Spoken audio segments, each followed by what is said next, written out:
योगी आदित्यनाथ, एक साल योगी राज 2.0 को पूरा हो गया और पूरी तरह से रिपोर्ट कार्ड पेश किया जा रहा है। देखिए, ये उत्सवों का प्रदेश है जिसमें प्रधानमंत्री मोदी की भी तस्वीर आपको दिख रही है, जिसमें यूपी खुशहाल हुआ है। जो कई बड़े फैसले लिए गए उनके दूसरे कार्यकाल में योगी आदित्यनाथ के, उन फैसलों के बारे में ये प्रदर्शित किया जा रहा है। योगी आदित्यनाथ दिखाते हुए कि किस तरह ये उत्सवों का प्रदेश है, जिसमें उज्जैन के महाकाल से लेकर सब बातें जिक्र है। हमारी सरकार को आज अपने दूसरे कार्यकाल का 1 वर्ष पूरा होने के उपलक्ष्य में मैं सबसे पहले आदरणीय प्रधानमंत्री जी के प्रति, जिनकी प्रेरणा और मार्गदर्शन हम सबका संबल है,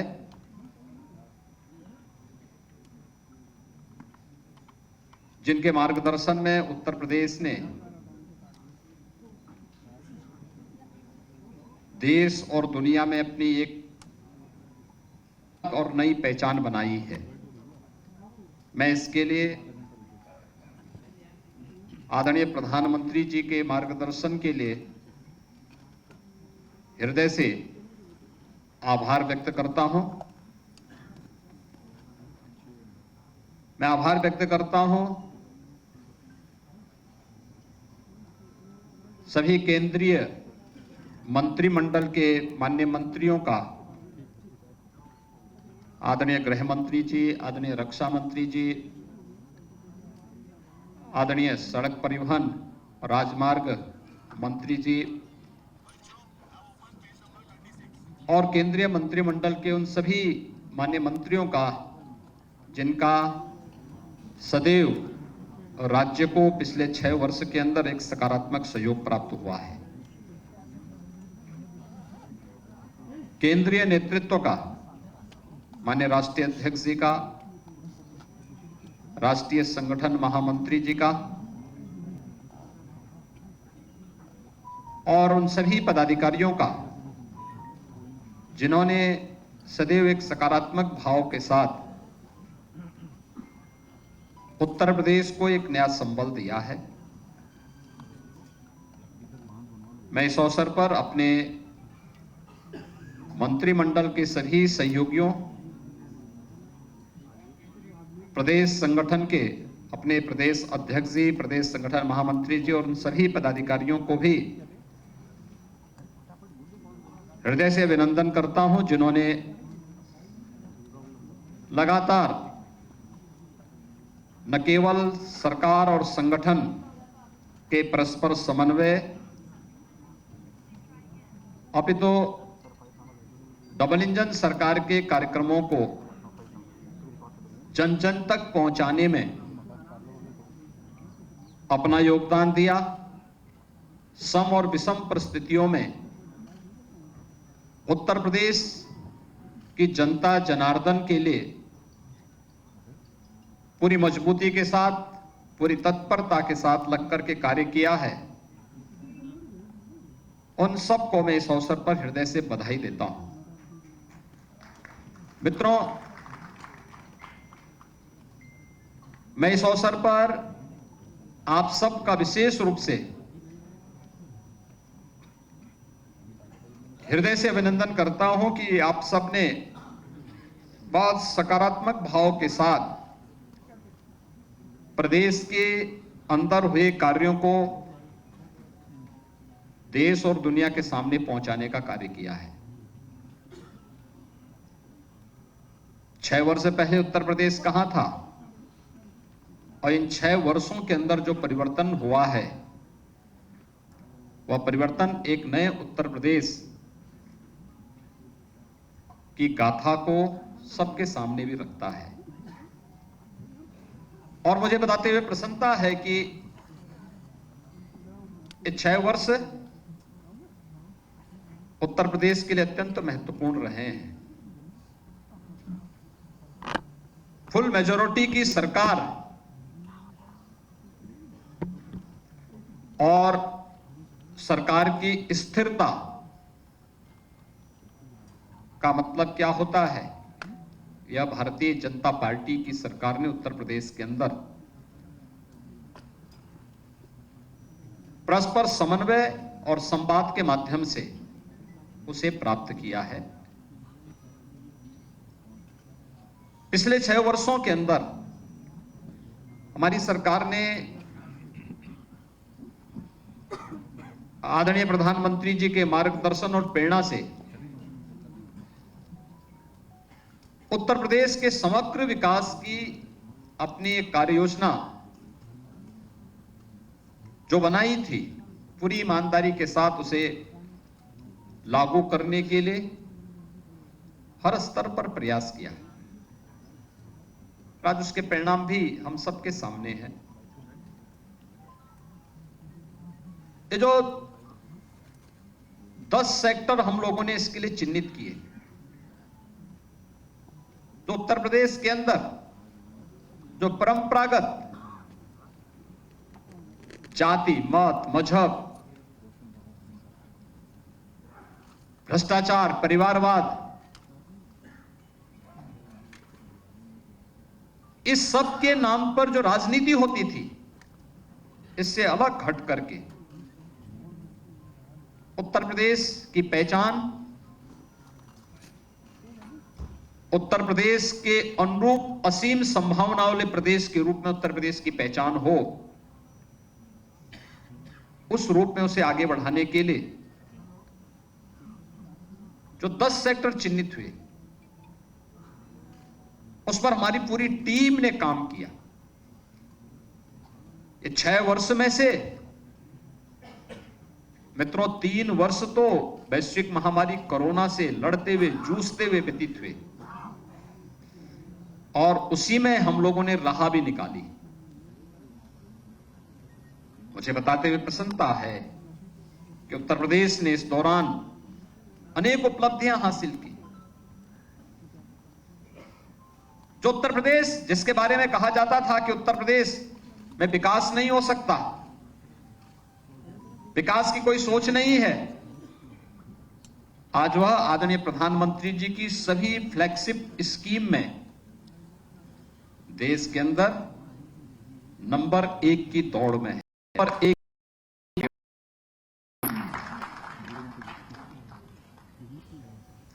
ये वही उत्तर प्रदेश है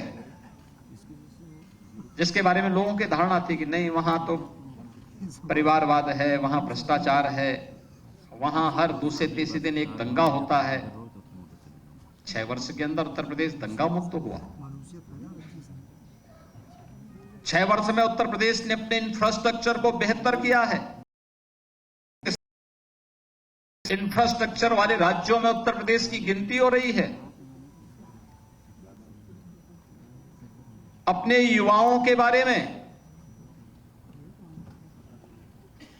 एक बेहतरीन सोच को आगे बढ़ाने वाले राज्य के रूप में हो रही है, जहां सरकारी नौकरियों में पूरी ईमानदारी और पारदर्शिता तो रहेगी ही, लेकिन निजी क्षेत्र में भी नौकरी और रोजगार की ढेर सारी संभावनाओं को आगे बढ़ाने के लिए, ढेर सारी संभावनाओं को आगे बढ़ाने के लिए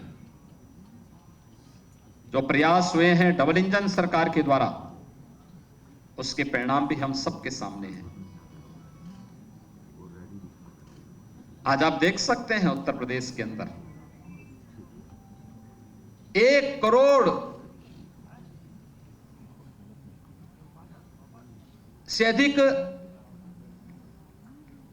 निराश्रित महिला, वृद्धावस्था पाने वाली, पेंशन पाने वाली महिलाओं, दिव्यांगजनों को 12,000 रुपए सालाना केवल पेंशन की सुविधा उत्तर प्रदेश वर्तमान में उपलब्ध करा रहा है। ये वही उत्तर प्रदेश है जहां पर तमाम अभिभावक इस बात के लिए चिंतित रहते थे कि बिटिया विवाह योग्य होगी, क्या होगा, बेटी को कैसे पढ़ाएंगे।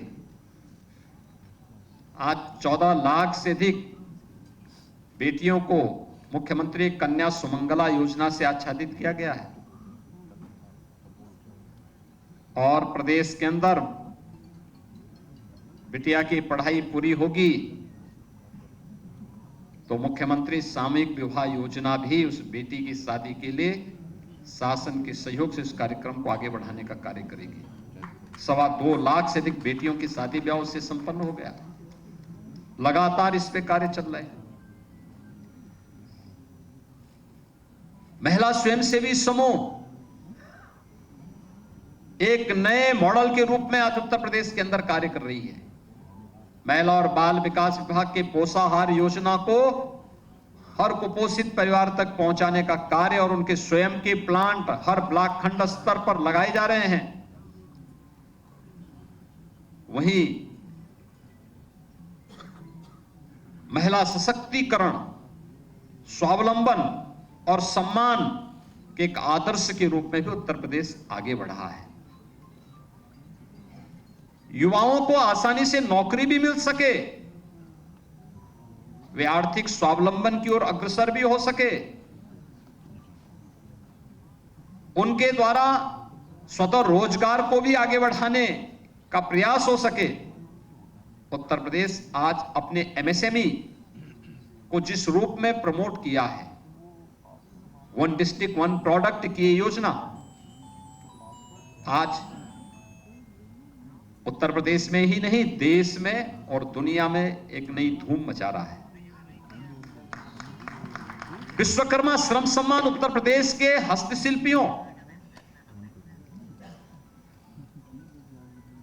कारीगरों को एक नई पहचान दिला रहा है। 2 करोड़ युवाओं को तकनीकी दृष्टि से हम सक्षम बना सके। टैबलेट और स्मार्टफोन देने वाला ये देश का पहला राज्य है जो अब तक 2 करोड़ युवाओं को ये सुविधा देने की कार्रवाई को आगे बढ़ाता है और 20 लाख से अधिक युवाओं को अब तक हम इस सुविधा का से लाभान्वित भी कर चुके हैं। आज मैं कह सकता हूं उत्तर प्रदेश के अंदर कोई जनपद ऐसा नहीं होगा जहां के युवाओं को सरकारी नौकरी न मिली हो। और इसीलिए आदरणीय प्रधानमंत्री जी की प्रेरणा से मिशन रोजगार के अंतर्गत जब पूरी सिलेक्शन की पूरी प्रक्रिया संपन्न होती है तो हम स्वयं भी एक बार अवलोकन जरूर करते हैं कि भाई इसमें बताओ क्या उत्तर प्रदेश के हर जनपद के युवा हैं या नहीं है। आज वह भी तस्वीर हम सबके सामने देखने को मिलती है। हर जनपद के युवाओं को उसमें स्थान मिलता है, बिना भेदभाव के मिलता है और सम्मानजनक ढंग से हर तबके का युवा उत्तर प्रदेश के अंदर आकर के न केवल सरकारी नौकरी बल्कि आज निवेश के बेहतरीन गंतव्य के रूप में भी जिस स्थान को उसने आगे बढ़ाया है। करोड़ों युवाओं को नौकरी और रोजगार की उन संभावनाओं को आगे बढ़ाने में हमें मदद मिली। कोविड कालखंड में हर व्यक्ति इस बात को जानता है कि कैसे उत्तर प्रदेश की 1 डिस्ट्रिक्ट 1 प्रोडक्ट की प्रोग्राम ने, परियोजना ने आने वाले हर कामगार और श्रमिक के हाथों को कार्य दिया था, उन्हें बेरोजगार नहीं होने दिया था। विपत्ति के समय भी, चुनौती के समय भी कैसे कार्य होता है, उत्तर प्रदेश एक रोल मॉडल के रूप में प्रस्तुत हुआ था कि नहीं, हम करके दिखा सकते हैं, हम चुनौती का सामना हम करेंगे। उत्तर प्रदेश ने मानक भी प्रस्तुत किए। कानून व्यवस्था कैसे होनी चाहिए, उत्तर प्रदेश जैसे राज्य के बारे में लोग कहते थे यह संभव है, उत्तर प्रदेश की टीम ने उसे संभव बना दिया है। लेकिन इसके लिए प्रयास हुए। पुलिस की भर्ती पारदर्शी तरीके से संपन्न हो, यह उत्तर प्रदेश में हुआ। 1,64,000 से अधिक पुलिस की भर्ती की प्रक्रिया को पारदर्शी तरीके से संपन्न किया गया। न परिवारवाद न जातिवाद। उत्तर प्रदेश का हर नौजवान हमारे परिवार का हिस्सा है और उसे उत्तर प्रदेश के अंदर सरकारी नौकरी में जगह मिलनी ही चाहिए, यह भी करके दिखाया गया। पुलिस रिफॉर्म हो, इसके लिए प्रयास किए गए। 7 पुलिस कमिश्नरेट यह भी उत्तर प्रदेश के अंदर बने हैं, यह पहली बार देखने को मिल रहा होगा। उत्तर प्रदेश में हर तहसील स्तर पर फायर टेंडर की स्थापना हो, ये कार्य भी हुए। पुलिस की अवस्थापना सुविधाओं के कार्यक्रम को हम आगे बढ़ा सकें, यह भी आप हर पुलिस लाइन में आप चले जाइए, हर थाने में आप चले जाइए, आपको पुलिस कार्मिकों के लिए अच्छे बैरक बनते हुए दिखाई दे रहे होंगे या बन चुके हैं। साइबर थाना अपराध के बढ़ने के साथ हर रेंज स्तर पर और फिर हर जिले स्तर पर भी साइबर थाने की स्थापना हो, इस कार्यक्रम को भी बढ़ाया गया। हर रेंज स्तर पर फॉरेंसिक लैब की स्थापना हो। उत्तर प्रदेश में पुलिस की ट्रेनिंग की क्षमता को बढ़ाया जा सके, इसको 3 गुना भी इस दौरान हम लोगों ने करने में सफलता प्राप्त की। उत्तर प्रदेश में अपना स्वयं का साइबर और फॉरेंसिक इंस्टीट्यूट हो, उसकी स्थापना भी लखनऊ में हो रही है और इसी सत्र में हम उसमें पाठ्यक्रम भी प्रारंभ करने जा रहे हैं। उत्तर प्रदेश में एसडीआरएफ का गठन हो, जो किसी भी आपदा के दौरान उत्तर प्रदेश वासियों की सहायता करने के लिए और अगल बगल के राज्यों में भी दुर्भाग्य से अगर कोई दैवीय आपदा आती है, उस आपदा के दौरान सहयोग कर सके। उत्तर प्रदेश के अंदर उसके लिए भी 3 बटालियन का गठन हुआ।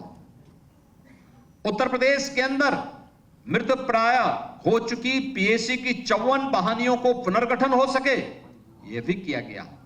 और उत्तर प्रदेश पुलिस बल में महिला कार्मिकों की संख्या बढ़े।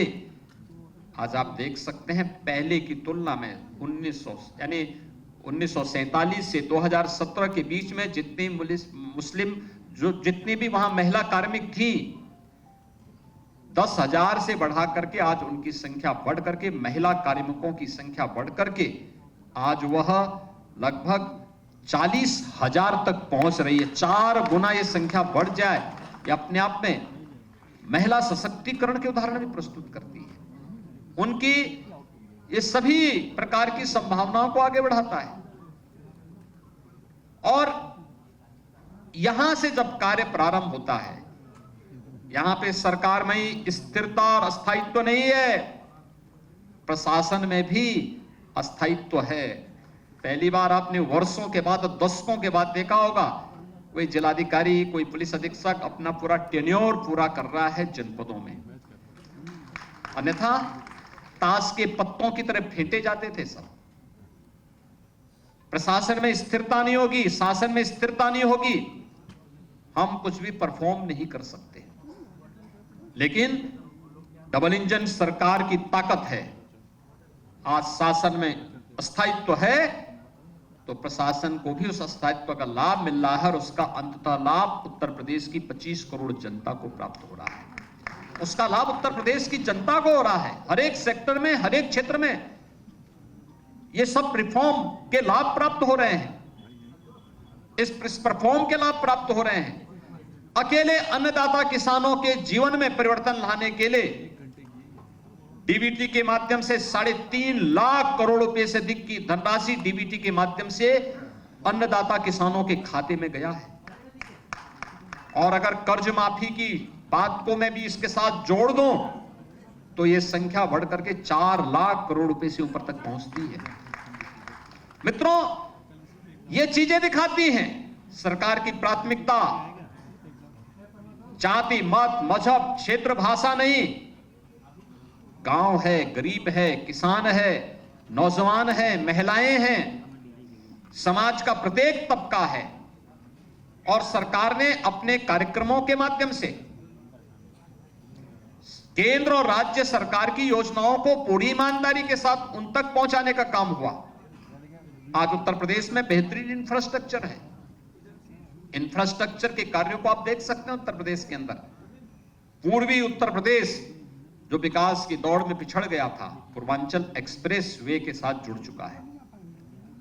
बुंदेलखंड जो आर्थिक रूप से विपन्न माना जाता था, आज बुंदेलखंड एक्सप्रेस वे के साथ जुड़ चुका है। पश्चिमी उत्तर प्रदेश को मध्य उत्तर प्रदेश और पूर्वी उत्तर प्रदेश से जोड़ने के लिए आज गंगा एक्सप्रेस वे पर कार्य युद्ध स्तर पर चल रहा है। और मुझे लगता है कि अब तक हम लोग 12% से अधिक काम उस पर संपन्न कर चुके हैं। तेजी के साथ कार्य चल रहा है और हमारा प्रयास है कि प्रयागराज कुंभ 2025 के पहले पहले गंगा एक्सप्रेसवे का निर्माण पूरा हो और पश्चिमी उत्तर प्रदेश से आने वाले सभी श्रद्धालुओं को प्रयागराज कुंभ में आने का अवसर प्राप्त हो तो गंगा एक्सप्रेसवे उनके स्वागत के लिए तैयार हो जाए। आज उत्तर प्रदेश में एयर कनेक्टिविटी बेहतर, रोड कनेक्टिविटी बेहतर हुई है। इंटर स्टेट कनेक्टिविटी को 4 लेन के साथ जोड़ा गया। हर जिला मुख्यालय को 4 लेन के साथ जोड़ने की कार्रवाई या तो पूरी हो चुकी है या युद्ध स्तर पर चल रही है। हर जिला मुख्यालय को एक रिंग रोड से जोड़ा जाए जिससे सिटी के अंदर के अनावश्यक कंजेशन को दूर किया जा सके। आज उस पर भी उत्तर प्रदेश ने तेजी के साथ अपने कार्यक्रम को आगे बढ़ाया है। गांव-गांव की सड़क मार्गों को बेहतरीन करने का कार्य हुआ है और ये कार्यक्रम निरंतर आगे बढ़ रहे हैं। मेट्रो देश के अंदर सबसे अधिक सिटी में यूपी के अंदर मेट्रो चल रही, 5 सिटी में चल रही है। 6ठी सिटी हमारी आगरा में कार्य चल रहा है, जिसे हमारा प्रयास है कि नवंबर दिसंबर 2023 तक आगरा की मेट्रो के फर्स्ट फेज के कार्य को हम संपन्न करके उसे राष्ट्र को समर्पित करें। रैपिड रेल देश के अंदर पहला स्टेट है जहां पर राष्ट्रीय राजधानी से रैपिड रेल को जोड़ने की कार्रवाई हो रही है और वह लगभग पूरी हो चुकी है। अगले महीने तक आदरणीय प्रधानमंत्री जी के कर कमलों से उसे राष्ट्र को समर्पित करने का कार्य भी होगा। रैपिड रेल आधुनिक पब्लिक ट्रांसपोर्ट की बेहतरीन सुविधा, यही उत्तर प्रदेश। एयर कनेक्टिविटी, जब 17 में हम लोग आए थे तो 2 एयरपोर्ट हमारी पूरी तरह क्रियाशील थे, तो दो आंशिक थे। लखनऊ और वाराणसी ये सक्रियाशील एयरपोर्ट थे, लेकिन गोरखपुर और आगरा आंशिक थे। आज हमारे पास 9 एयरपोर्ट पूरी तरह क्रियाशील हैं। 12 एयरपोर्ट पे हम वर्तमान में कार्य कर रहे हैं। इनमें से 5 को एयरपोर्ट अथॉरिटी ने एयर कनेक्टिविटी के साथ जोड़ने के साथ हमारे साथ एमओयू किया और अपनी सहमति भी दे दी है। अगले 1-2 महीने के अंदर हम वहां पे एयर कनेक्टिविटी के साथ उसे जोड़ देंगे। अगले 2 वर्ष के अंदर उत्तर प्रदेश 5 इंटरनेशनल एयरपोर्ट का पहला राज्य होगा देश के अंदर, जिनमें 3 वर्तमान में क्रियाशील हैं, 2 पे कार्य चल रहा है। अयोध्या और जेवर में इंटरनेशनल एयरपोर्ट पर वर्तमान में कार्य चल रहा है, जो हम 23 के अंत तक दोनों एयरपोर्ट को क्रियाशील कर देंगे। देश का पहला वाटरवे नंबर 1 ये यूपी के अंदर हल्दिया से वाराणसी के बीच में जुड़ चुका है।